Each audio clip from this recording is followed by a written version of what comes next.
It'll take a few minutes to load here. Or is it live? It's live now. There we go. All right. The only thing that kind of is not so good is, I guess, my introduction, but we'll see how it goes. All right. Okay. All right. Have you ever wanted to experience the snow but have lived in Florida your entire life? Do you love the outdoors and do you love outdoor activities? Then skiing may be something that you want to try. In order to ski, there's 3 essential components that you need. You need the necessary equipment, proper weather conditions, and you need to be in good physical shape. The first thing you need to do is you need to obtain the necessary equipment. Living in South Florida, you may not have these, but you need heavy cold weather gear. I suggest a heavy down jacket and ski pants. Waterproof is best. As you can see, I also have my hat and my goggles to protect my eyes and to protect my ears, and also some nice, thick, heavy gloves. It depends on what time of year you go. You could also end up sweating because spring and early fall skiing, it can often be very hot, so you can even use ski in a t-shirt or jeans. So it just depends on what time of year you go and what type of clothing you'll need. Next, you will need to obtain all the equipment that you need. Obviously, you need skis to go skiing. You need poles, which I have one here that I bought on sale at a ski store in South Florida, which is weird, but they have them here. And you need ski boots. Now, I know that most people will not buy all this. It can often be very pricey. So anywhere you decide to go will most likely have a rental place where you can get them from, which is my #1 suggestion. Everything is big. It's hard to take on the airplane. It can be very costly. So renting is your best course of option. Now that we have the necessary gear, we need to plan our trip accordingly. That is, we need to choose our destination and we need to choose the time of year that we're going to go. Snow is obviously a must. You need snow to ski. So if they don't have it, most places will make snow early and late in the season. Although that's not ideal, the best skiing is in fresh, natural snow. So winter months are best. This could obviously change though, depending upon which country you go to. If you go overseas to Sweden or somewhere, they're going to ski during our summer and we're going to ski during their summer. So yeah, depending upon where you choose to go. I often go to Colorado, so best months are September, late September to like early May. You want moderate snowfall. A blizzard is not ideal skiing conditions. It's hard visibility, it's hard on your body, but moderate snowfall is best. Avid skiers call this fresh powder, and fresh powder is the most beautiful thing to ski in. When we have chosen our destination and what type of time of year we want to go, there's one thing left, and that's for us to get into our proper physical shape. Skiing is very taxing on the body. Not only do you use every single muscle, your legs, your back, your arms, everything, the high altitude also makes it very difficult to breathe. So you need to have the stamina and endurance to go for mile-long runs. So a proper workout regimen is suggested. That's running, getting on the bike, anything to increase your stamina and your endurance. So as you can see, skiing requires a lot of preparation, but it's very, very fun. It can be very challenging and exciting for those who have never experienced the snow. It is a true test of your physical endurance. I myself love it. It's one of my favorite things to do. I'm leaving in a week for Colorado, and I hope you can get out there to do one. Take a trip yourself someday as well. All right. Good? Good. All right. Have you ever been in the snow? Yeah, I lived in New Jersey for almost 3 years. Yeah. Cool. I know. Yeah. I love it. I'm heading out to Colorado in a week. I don't like it. No? It's one of my No. favorite things to do. I love it. I go at least for 2 weeks every single year. I have an aunt who lives out in Colorado. got to go out and see her. Yeah. Yeah, I'm excited. But all right, you ready? Or do you want a few minutes? What's it gonna do? I don't know. I'm just gonna give something. If it's good, it's good. If it's not, it's not. Well, that was kind of me with that. I don't know if that sounded good, but like I said, he doesn't seem that hard of a grader. So I mean, I feel like that was at least a 90 right there. So Yeah. I'm gonna roll with it. Oh, yours was good. You have all the visual aids, everything. Yeah.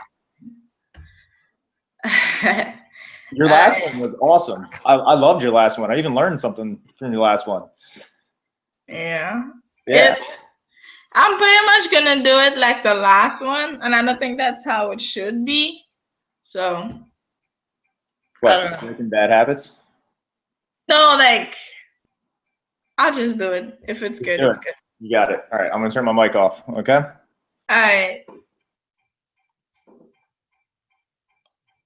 Okay.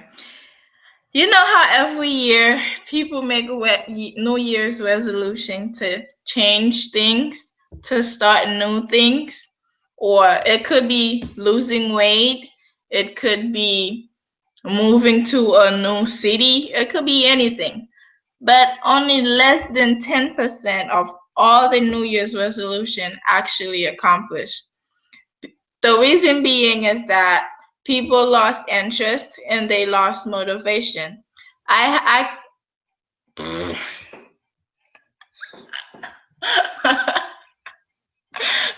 I couldn't find a word. Okay, let me start over. I'll start over.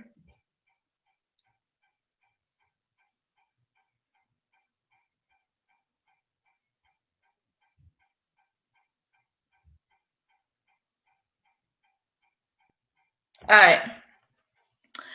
You know how every year a lot of people set their New Year's resolution to either get a new job, start something different, lose weight, quit smoking, or quit drinking. But only less than 10% of all that resolution actually accomplished. The reason being is that people lost interest and they lost motivation. I can inform you 3 important steps that could break bad habits. Bad habits is something that can make someone suffer horribly. For example, smoking, it could destroy your health. The 3 steps that would help are: first, you have to recognize that it's a problem. Then you have to take action. And last, it's best to reward yourself. Recognizing that it's a problem, it's not other people who's gonna say that it's a problem, but rather yourself who's gonna see it as something that needs to be changed, something that's hurting, something that keeps you from society, from accomplishing your goal or anything. Once you recognize that it's a problem, then you begin to work on it. And that's when you're taking action. Action could be anything from searching for a strong support system. It could be a good friend, a partner, or anything. Or you could find a doctor who's gonna help with if it's health issue, a doctor can help. If it's weight, a trainer can help. And then while taking action, another thing that can help is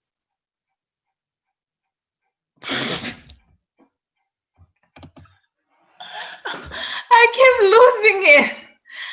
You're doing so good. And then it's like I don't know, can you copy and cut and paste? Or do you gotta start from the beginning again? Would it let me copy and paste? I don't know. You'd have to edit it. I mean, if you think you could do it, I don't know. I thought about that myself, but I don't know. He might be able to notice that. You know what I mean? Yeah. It was already 2 minutes. 2.5. Do you even know how long mine was? I think it was more than 3. I hope so. It seems Yeah. like it's more than 3. All right. All right. I'll turn my mic off. I'm taking it from the top. Okay. All right. All right. Every year, people makes New Year's resolution. It could be to lose weight, to get a new job, start a new life. But only 10% of all that New Year's resolution actually accomplished. You know why? The reason being is that a lot of people lost interest and they lost motivation. I have 3 important steps that can inform you about how to lose bad habits. The first step is that you need to recognize that it's a problem. Then take action towards the problem. Last, once the problem is accomplished, rewards yourself. To recognize the problem, it's not your surrounding, it's not people around you who's gonna tell you that it's a problem. It's you yourself who needs to see it as a problem, because at the end of the day, it's not a problem unless you see it as a problem. It's just gonna be something, but it's not a problem to you. Once you recognize that it's a problem, then take action. By taking action, you can find a good support system, talk to someone who you trust about it, and talk and make plans such as try to quit, follow a plan to quit, follow a plan to better yourself. And that would help, because just sitting here, recognize that it's a problem, it's not gonna get anywhere. You just see it as a problem. The important step is work towards it.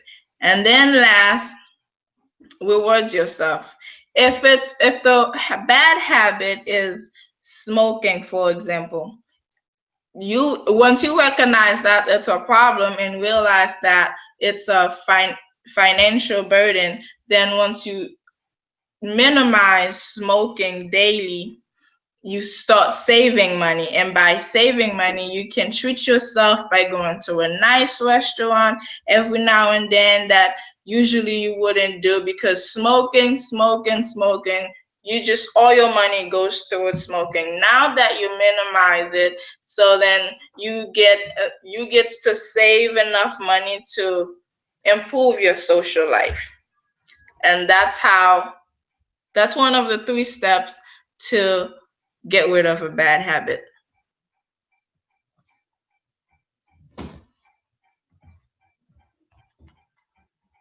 I think that was good. It was hardly 2 minutes, but it was what, hardly 2 minutes? No, hardly 3. It was okay. 250. It was 2:58? No, 250. Well, whatever. It was good. All right. Well, you happy with it? Yeah.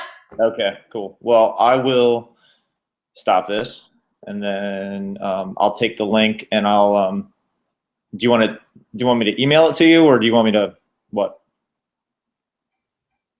Email from the Blackboard, or? Okay. Yeah. Well, whatever's easiest for you. I'll send you the link. Send it to my email. Okay. You got it, Esther. Yeah, I have it. Okay. 93, right, at Gmail? Yeah. Okay, cool. Well, good job, Esther. Thanks. Right on. Have a good night at work, all right? Thank you. Yep. See you.